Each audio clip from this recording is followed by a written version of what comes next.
Today I'd like to talk about the difference between making an argument and giving a command.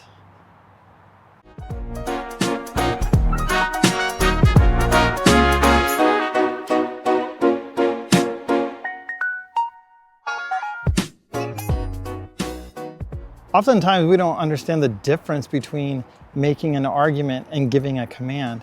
And the main difference is that making a command, you're not open to being wrong at all. There's no room for argument. There's no room for negotiation. There's no room for evidence. Evidence has no place in a command. Somebody gives you a command, you don't say, where's your evidence for it? In every argument or in every claim, you are theoretically saying that you're open to being wrong. I feel like that's something that we often forget about when we're making arguments. Now, don't get me wrong about being wrong. Being open to being wrong, that you could be wrong, doesn't mean that you don't think you're right. You can be right, but you can still be open to being wrong. If you're not open to being wrong about something, then don't make an argument. Don't give evidence and don't make claims, because you're just yelling at somebody. You're commanding them to do it. And I think that's something that's really important that we often forget about, that there's a humility to arguing. There's a humility in trying to convince somebody.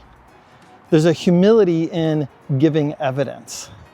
And that's especially true when we're talking about biblical studies and giving textual evidence. Because we're trying to persuade people. We're not trying to command people. We're trying to persuade them of our position.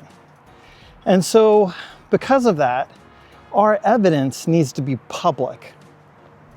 We can't say things like, oh, well, I know that's true because the alien told my uncle that last Tuesday. And you're like, okay, well, where's this alien? Well, they left. Well, how do I know that he really talked to your uncle? Well, my uncle died yesterday. Well, I can't talk to your uncle. I can't talk to the alien. I really don't have access to that evidence. So we say that evidence isn't public. And if we don't have public evidence, then it's not that convincing. So I was really impressed upon the rules of arguing or making a claim, because I'm putting together this class, and it really just struck me that we agree to things when we argue. There's like a meeting of the minds when we argue. We're saying, I could be wrong. And the evidence that I'm going to give, you can have access to too. So even before we disagree, we're agreeing when we argue. And hopefully we are anyway, so that we can persuade each other. There can be a meeting of the minds, and it's not just two people yelling at each other.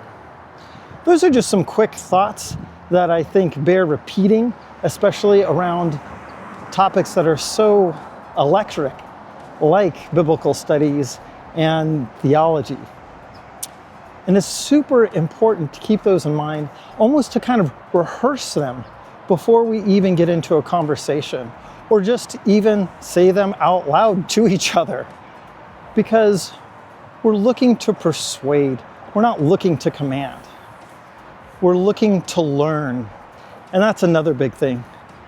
If we're arguing, we're trying to get somebody else to learn, but we're also open to learning ourselves. If we're not open to learning ourselves, then maybe we should reconsider getting into that conversation to begin with. And maybe it isn't a conversation, maybe it's a monologue. All right, that's it for today. I'll see you in the next one.